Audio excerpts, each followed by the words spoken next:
Ramadan adalah waktu untuk menyebar nikmat melalui memberi.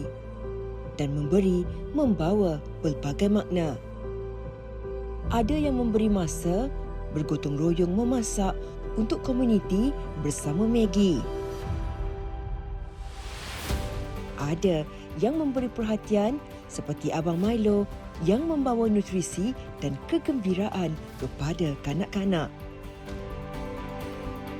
Nescafe memberi tenaga menemani mereka yang berjaga demi keselamatan negara.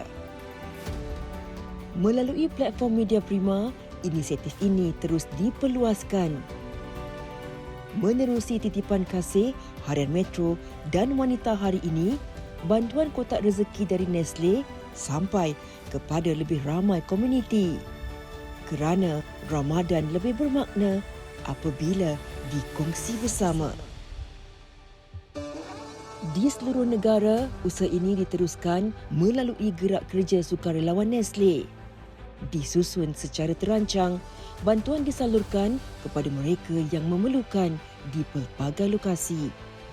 Usaha ini membuktikan bahawa apabila komuniti bersatu, tiada siapa yang tertinggal. Bersama rakan strategik seperti JAKIM, inisiatif Nestle ini diperluaskan dengan liputan yang lebih menyeluruh. Kerjasama dengan Prisma dan Maha memastikan bantuan sampai kepada komuniti yang memerlukan. Ini kerana apabila kita berganding bahu, tiada siapa yang tertinggal. Ramadan penuh bermakna bersama Nestle.